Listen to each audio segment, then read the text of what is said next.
My name is Anna. I'm 35 years old. I've been married to Mark for 10 years. We have a 7-year-old son, Lucas.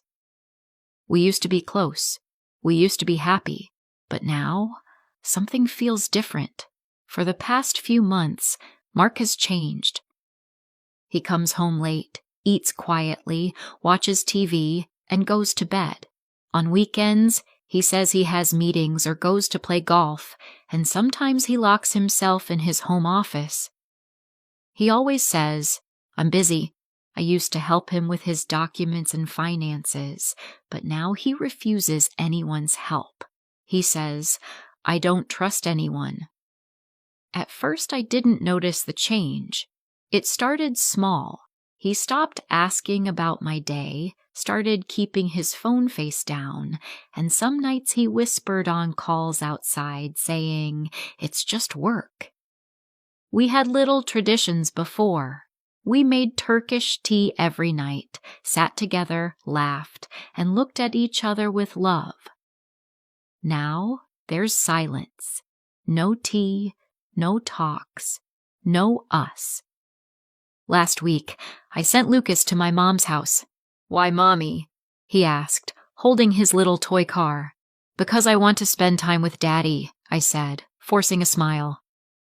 That night, I cooked dinner, lit candles, and waited. When Mark came home, he barely looked at me.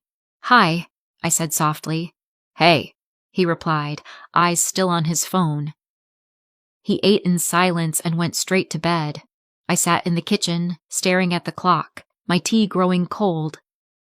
For the first time, I felt like a stranger in my own home. That night, I decided I couldn't keep pretending. I had to talk to him. I cooked his favorite dinner, roasted chicken with lemon and garlic. I wore the red dress he once loved, styled my hair, and even put on makeup. When he came home, his shoulders sagged with exhaustion. He didn't notice the candles. He didn't notice me. "Mark," I said softly, "can we talk?" He hesitated, then sat with me on the couch. "You've changed," I whispered. "We don't laugh. We don't talk. You don't see me anymore." He looked down at his hands and said nothing. I swallowed hard, then asked, "Do you still love me?" He looked at me, his eyes tired. "Of course I do. I'm just stressed. Work is heavy right now." I nodded, but deep inside, I wasn't convinced. So I asked the question I feared most. "Is there someone else?" His head shot up. "No, never," he said quickly. "I just need time, Anna. Please, be patient." I wanted to believe him. So I said, "Okay, I'll wait." But inside, I still felt alone. Weeks passed. Nothing changed. Mark still came home late, still avoided my eyes, still kept his phone close. One evening, Lucas sat beside me and whispered, "Mommy, why is Daddy always angry now? Did I do something wrong?" I hugged him tightly. "No, baby, it's not you," I said, forcing a smile through tears.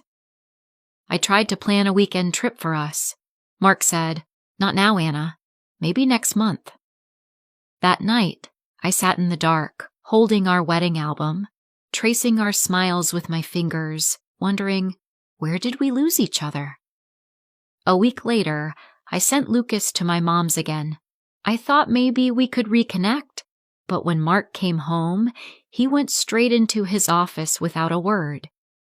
I walked past the door, my hand hovering over the knob, but I couldn't knock. Instead, I sat in the kitchen, tracing the rim of my cold teacup, whispering to myself, "Does he even see me anymore?" That night, after he went to bed, something shifted inside me. I knew I couldn't live like this forever. The next evening, after putting Lucas to bed, Mark was in the shower. His phone was on the table. The screen lit up. A message. My heart stopped. It was from a woman. "I miss you. Did you think about me today?" I froze. My hand shook. I didn't need to open it. The words were enough. Mark came out of the bathroom smiling like nothing was wrong. I looked at him and felt my heart shatter. That night, I lay beside him in silence.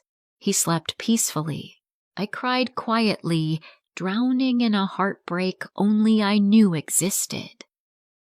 The next night, after Lucas fell asleep, I waited in the living room. When Mark came out of his office, I said, "Mark, sit down.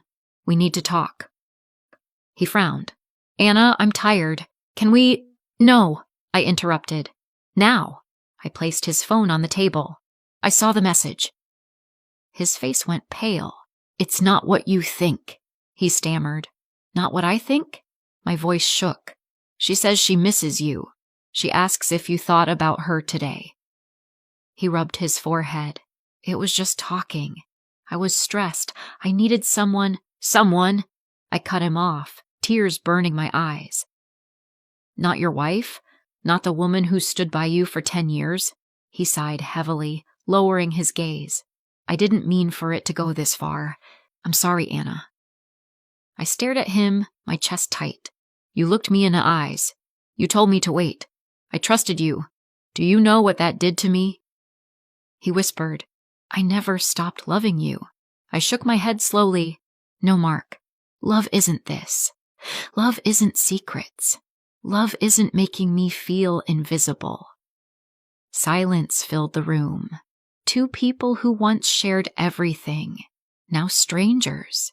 Finally, I whispered, "I can't live like this anymore." That night, I packed a small bag for Lucas and me. I left a letter on the table. "I still love you, Mark. I still hope for us. But I can't be the only one trying. You asked me to wait. I waited. Now, I need to find myself again." I kissed Lucas's forehead, picked up the bag, and walked to the door. My hand trembled, but my heart was steady. I didn't look back. Some wounds can't be fixed by waiting. Some promises can't heal what's already broken. I realized something that night. Sometimes love isn't enough. And sometimes the bravest thing you can do is choose yourself. I chose peace over pain. If you liked this story, please like, comment, share, and subscribe.